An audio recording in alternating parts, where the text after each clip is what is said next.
Lesson 71. Only God's plan for salvation will work. You may not realize that the ego has set up a plan for salvation in opposition to God's. It is this plan in which you believe. Since it is the opposite of God's, you also believe that to accept God's plan in place of the ego's is to be damned. This sounds preposterous, of course, yet after we have considered just what the ego's plan is, perhaps you will realize that, however preposterous it may be, you do believe in it. The ego's plan for salvation centers around holding grievances. It maintains that if someone else spoke or acted differently, if some external circumstance or event were changed, you would be saved. Thus, the source of salvation is constantly perceived as outside yourself. Each grievance you hold is a declaration and an assertion in which you believe that says, if this were different, I would be saved. The change of mind necessary for salvation is thus demanded of everyone and everything except yourself.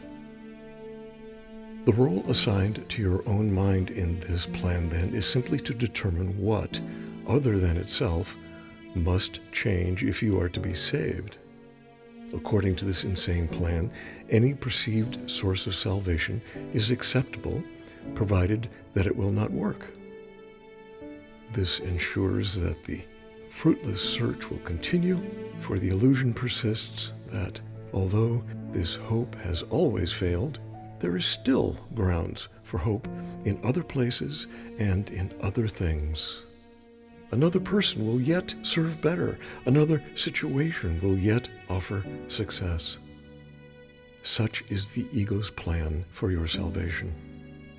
Surely you can see how it is in strict accord with the ego's basic doctrine: seek but do not find. For what could more surely guarantee that you will not find salvation than to channelize all your efforts in searching for it where it is not? God's plan for salvation works simply because by following His direction, you seek for salvation where it is. But if you are to succeed, as God promises you will, you must be willing to seek there only.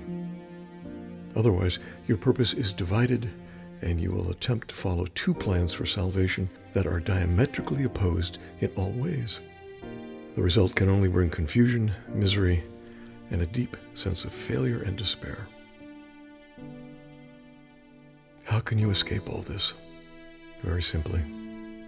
The idea for today is the answer. Only God's plan for salvation will work. There can be no real conflict about this because there is no possible alternative to God's plan that will save you. He is the only plan that is certain in its outcome. His is the only plan that must succeed. Let us practice recognizing this certainty today, and let us rejoice that there is an answer to what seems to be a conflict with no resolution possible. All things are possible to God. Salvation must be yours because of His plan, which cannot fail. Begin the 2 longer practice periods for today by thinking about today's idea and realizing that it contains 2 parts, each making equal contribution to the whole. God's plan for your salvation will work, and other plans will not. Do not allow yourself to become depressed or angry at the second part. It is inherent in the first. And in the first is your full release from all your own insane attempts and mad proposals to free yourself. They have led to depression and anger, but God's plan will succeed. It will lead to release and joy. Remembering this, let us devote the remainder of the extended practice periods to asking God to reveal His plan to us. Ask Him very specifically, what would you have me do? Where would you have me go? What would you have me say?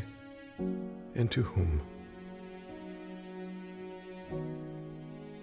Give him full charge of the rest of the practice period, and let him tell you what needs to be done by you in his plan for your salvation.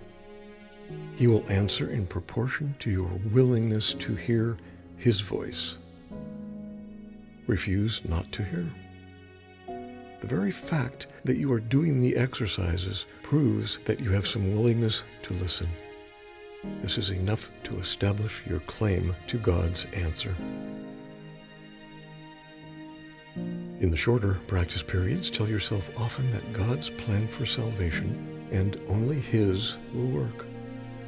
Be alert to all temptation to hold grievances today and respond to them with this form of today's idea. Holding grievances is the opposite of God's plan for salvation, and only his plan will work. Try to remember today's idea some 6 or 7 times an hour. There could be no better way to spend a half-minute or less than to remember the source of your salvation and to see it where it is.